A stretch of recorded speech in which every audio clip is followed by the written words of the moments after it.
Wyobraź sobie miasto tak monumentalne, że Paryż, Londyn i Rzym miały zniknąć w jego cieniu. Takie właśnie wizje snuł Adolf Hitler. Nie chciał jedynie podbić Europy, pragnął stworzyć stolicę tysiącletniego imperium, nową Germanię, nawet wtedy, gdy III Rzesza chyliła się ku upadkowi, a Berlin obracał się w ruinę pod wpływem alianckich bombardowań. Hitler do samego końca wierzył, że jego wymarzone miasto kiedyś powstanie. Jak wyglądały kulisy tego gigantycznego przedsięwzięcia i co pozostało po monumentalnym planie? Zapraszamy na kolejny film.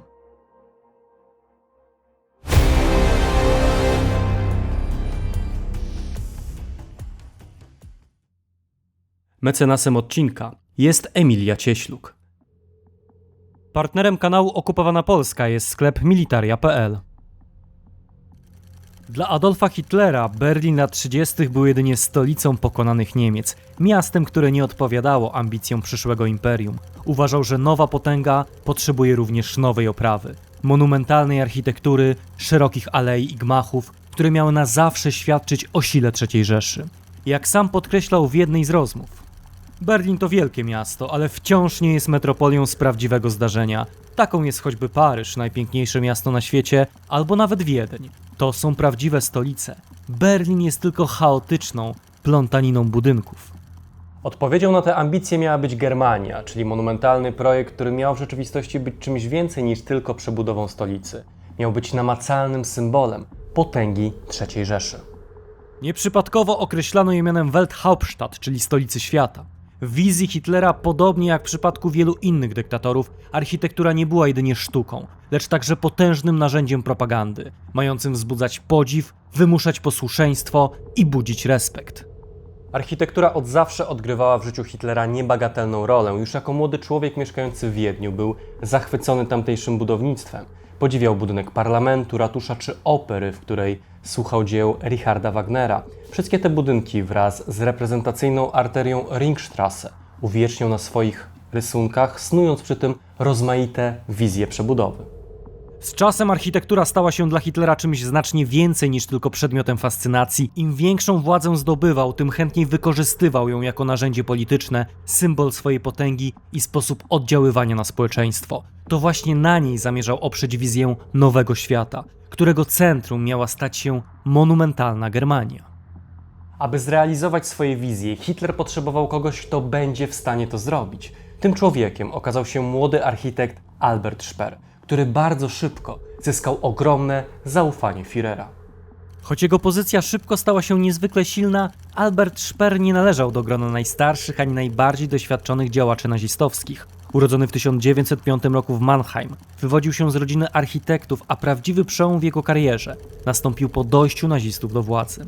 Do NSDAP wstąpił w 1931 roku i dość szybko zwrócił na siebie uwagę partyjnych elit. Szczególnie docenił go Adolf Hitler, który dostrzegł w nim nie tylko talent architektoniczny, ale także zdolność urzeczywistnienia swoich monumentalnych wizji.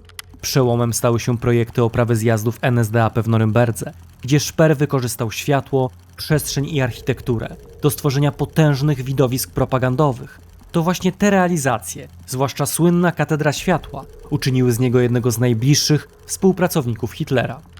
Oczywiście Speer nie był jedynym architektem docenianym przez reżim III Rzeszy. Obok niego warto wymienić Paula Ludwika Trosta, twórcę Domu Sztuki Niemieckiej i Führerbau w Monachium, Hermana Gislera, odpowiedzialnego za ambitne plany przebudowy Linzu, oraz Roderika Ficka, który przygotowywał koncepcje urbanistyczne dla wspomnianego przed chwilą miasta. Niewątpliwie jednak to właśnie Speer stał się ulubionym projektantem Führera. W dużym stopniu wynikało to z gotowości Speera do realizowania nawet najbardziej śmiałych pomysłów wodza. Podczas gdy inni architekci przytomnie wskazywali, że niektóre rzeczy są po prostu niemożliwe do wykonania, Speer nie widział takich barier, a nawet zachęcał Hitlera do jeszcze bardziej śmiałych kroków. Sam Speer z pewnością imponował Hitlerowi. Młody, ambitny i pewny siebie architekt nieraz potrafił trafnie odczytać intencję Führera. Hitler oczekiwał, że wznoszone przez III Rzeszę budowle będą nie tylko monumentalne, lecz także trwałe, tak jak antyczne świątynie i amfiteatry, których ruiny po stuleciach wciąż budziły i budzą podziw. Właśnie z tej fascynacji narodziła się koncepcja tzw. wartości ruin, o której Speer wspominał w następujących słowach. Aby zilustrować moje koncepcje, przygotowałem rysunek utrzymany w konwencji romantycznej. Przedstawiał on wygląd trybuny honorowej na Zeppelinfeld po trwającym kilka pokoleń okresie zaniedbania, porośniętej bluszczem, z przewróconymi kolumnami i niszczącymi tu i ówdzie ścianami. Wciąż jednak kontury budowli były łatwo rozpoznawalne. Świta Hitlera uznała ten rysunek za bluźnierstwo. Dla wielu jej członków skandalem było to, że miałem czelność w ogóle wyobrażać sobie okres upadku nowo ustanowionej Rzeszy, która miała trwać 1000 lat. Tymczasem Hitler sam przyjął moje koncepcje jako logiczne i pouczające. Rozkazał, aby ważne gmachy w Rzeszy powstawały w przyszłości w zgodzie z regułami prawa ruin. Rosnące zaufanie Hitlera sprawiło, że Speer otrzymał w końcu zadanie dużo większej rangi aniżeli te rozmaite projekty partyjne. W 1937 roku został mianowany generalnym inspektorem do przebudowy stolicy Rzeszy. Odtąd nie zajmował się pojedynczymi budynkami, tylko całą wielką wizją Adolfa Hitlera. Speer otrzymał niezwykle szerokie uprawnienia, mógł wstrzymywać wszelkie inwestycje budowlane na terenie miasta oraz zarządzać wywłaszczeniami nieruchomości przeznaczonych pod realizację nowych projektów. Harmonogram prac ogłoszono już 28 stycznia 1938 roku. Wkrótce rozpoczęto pierwsze wyburzenia, przygotowania do przesiedleń mieszkańców oraz działania mające dostosować istniejącą strukturę Berlina do monumentalnych planów Hitlera. Sercem Nowego Berlina miała stać się kilkukilometrowa arteria północ-południe, nazywana Prachtallee, czyli Aleja Wspaniałości. To właśnie wzdłuż niej miały znajdować się najważniejsze budynki nowej stolicy świata. Ważnymi elementami tej osi miały być dwa monumentalne dworce kolejowe. Dworzec południowy, Südbahnhof, i dworzec północny, Nordbahnhof. Pierwszy z nich miał obsługiwać połączenia z południową i południowo-wschodnią Europą, drugi natomiast ruch kolejowy z kierunku północnego, przede wszystkim ze Skandynawii. Szczególne wrażenie robił projekt dworca południowego, którego hala peronowa według zachowanych planów miała mieć około 400 metrów długości, ponad 200 metrów szerokości i blisko 40 metrów wysokości. Skala tej konstrukcji była tak ogromna, że jej główna przestrzeń przewyższałaby rozmiarami słynną halę nowojorskiego Grand Central Terminal. Kolejnym niezwykle imponującym elementem projektu Germania miał być Triumphbogen, czyli łuk triumfalny, który miał upamiętniać nie tylko zwycięstwa militarne, ale przede wszystkim świadczyć o potędze niemieckiego imperium. Według planów miał liczyć ponad 100 metrów wysokości, a zatem byłby znacznie większy od słynnego łuku triumfalnego w Paryżu. Na jego powierzchni planowano umieścić nazwiska ponad 2 milionów niemieckich żołnierzy, którzy polegli podczas I wojny światowej. Za łukiem triumfalnym miała się rozciągać tzw. dzielnica rządowa, w której zlokalizowano by rozmaite instytucje użyteczności publicznej oraz administracji regulujące funkcjonowanie zarówno stolicy Rzeszy, jak i samego państwa. Jednocześnie projektanci nie chcieli stworzyć wyłącznie zamkniętego kompleksu urzędowego. Dzielnica miała ożywić tę część Berlina poprzez budowę zabudowy mieszkalnej, hoteli, lokali usługowych oraz przestrzeni przeznaczonych dla codziennego życia mieszkańców i urzędników. W zamyśle Speera miało to być miejsce, w którym monumentalna architektura państwa łączyłaby się z żywym organizmem miejskim. Całość miała tworzyć reprezentacyjne centrum władzy, w którym szerokie aleje, gmachy administracji i przestrzenie publiczne prowadziłyby w stronę najważniejszych symboli Germanii, wspomnianego wcześniej łuku triumfalnego oraz dominującej nad miastem Volkshalle, czyli Wielkiej Hali Ludowej. Przed halą rozciągać się miał Großerplatz, gigantyczny plac reprezentacyjny, stanowiący kluczową arenę dla wydarzeń propagandowych. Najbardziej monumentalnym elementem całej Germanii miała być właśnie Volkshalle, Wielka Hala Ludowa, określana również jako Große Halle lub Halle des Volkes. To właśnie ten budynek miał stać się architektonicznym zwieńczeniem nowej stolicy i najważniejszym symbolem potęgi III Rzeszy. Skala budowli miała być bezprecedensowa. Volkshalle miała osiągać około 290 metrów wysokości, a średnica jej kopuły wynosić około 250 metrów. Wewnątrz planowano stworzyć ogromną salę zgromadzeń, mogącą pomieścić od 150 do nawet 180 tysięcy osób. Centralnym punktem wnętrza miała być trybuna przeznaczona dla Hitlera, umieszczona naprzeciwko zgromadzonego tłumu. Układ przestrzeni podporządkowany był idei masowej manifestacji. Jednostka miała zostać przytłoczona ogromem architektury i poczuć swoją przynależność do potężnej wspólnoty narodowej, kreowanej przez nazistowską propagandę.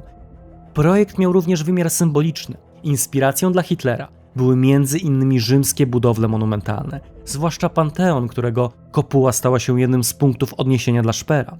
Jednak Volkshalle miała wielokrotnie przewyższać wszystkie dotychczasowe realizacje, nie być jedynie miejscem spotkań, lecz kamiennym symbolem dominacji Niemiec nad całym światem. Realizacja tak ogromnego przedsięwzięcia znajdowała się na granicy ówczesnych możliwości inżynieryjnych. Oczywiście głównym problemem był sam ciężar tej olbrzymiej konstrukcji, ale również kwestia wentylacji i mikroklimatu znajdującego się w tej ogromnej przestrzeni. Mimo że nigdy nie została zbudowana, Volkshalle pozostaje najbardziej wyrazistym przykładem tego, czym miała być Germania, czyli narzędziem propagandy mającym utrwalać wizję wiecznej potęgi nazistowskiego imperium. Germania była projektem tak ogromnym, że bardzo szybko zderzyła się z ograniczeniami technicznymi i oczywiście wojennymi. Bardzo szybko okazało się, że grunt obecny w mieście Berlin jest niewystarczający, nieodpowiedni do tego, aby udźwignąć tak ogromne konstrukcje. Aby zbadać jego wytrzymałość, w 1941 roku w Berlinie wzniesiono specjalny betonowy blok badawczy, Schwerbelastungskörper. Ta ważąca kilka tysięcy ton konstrukcja miała sprawdzić, jak podłoże zachowa się pod ciężarem planowanego łuku triumfalnego. Wyniki pokazały, że realizacja tak monumentalnych budowli wymagałaby niezwykle skomplikowanych rozwiązań konstrukcyjnych. Jeszcze większym problemem była skala całego przedsięwzięcia. Aby zrealizować wizję Speera i Hitlera, należało wysiedlić tysiące ludzi, wyburzyć tysiące budynków, a tym samym zmienić oblicze dużych części miasta. Aby zrobić miejsce dla przyszłej stolicy świata, należało najpierw usunąć istniejący Berlin. Szczególnie tragiczny los spotkał berlińskich Żydów, których mieszkania przejmowano w ramach nazistowskiej polityki prześladowań i aryzacji. W ten sposób Germania stała się nie tylko projektem architektonicznym, ale również elementem zbrodniczej polityki. Warto również zauważyć, że przy tych swoich wszystkich wielkich planach i wizjach Speer chciał wyeliminować obecność slumsów w stolicy Rzeszy. W tym celu chciał wybudować tzw. Südstadt, czyli miasto południowe, w którym mieszkałoby około 200 tysięcy osób. Dla każdego z nich znajdowałoby się oczywiście zatrudnienie. Ponadto Speer chciał uzupełnić te wszystkie miejsca o tereny i parki zielone, które miały oczywiście pełnić funkcje wizualne oraz rekreacyjne. Do 1941 roku zrealizowano jedynie część przygotowań do przebudowy Berlina, uporządkowano tereny nad brzegiem Szprewy, rozpoczęto regulację ulic w rejonie Potsdamerplatz, a także przeprowadzano liczne wyburzenia pod przyszłe inwestycje. Przy tych pracach wykorzystywano robotników przymusowych, których zaangażowanie miało przyspieszyć realizację ambitnych planów Speera. Powstały również pierwsze elementy nowej infrastruktury, w tym sieć tuneli drogowych pod Tiergarten oraz kilka budynków takich jak Haus des Fremdenverkehrs, czyli Biuro Podróży Zagranicznych.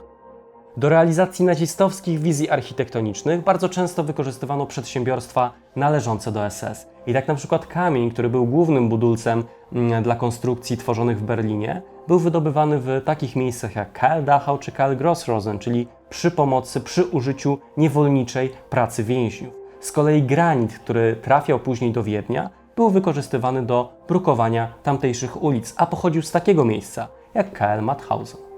W końcu jednak wielkie wizje architektoniczne musiały ustąpić miejsca brutalnej rzeczywistości wojny. Sam Berlin z przyszłej stolicy świata zaczął zmieniać się w twierdzę przygotowującą się do ostatniej bitwy, a ostatecznie w miasto ruin.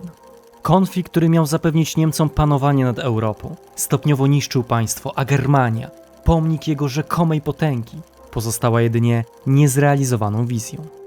Z tego miejsca chciałbym serdecznie polecić Państwu książkę Rogera Murhausa pod tytułem Stolica Hitlera – Życie i śmierć w wojennym Berlinie, która okazała się nakładem wydawnictwa Znak Horyzont.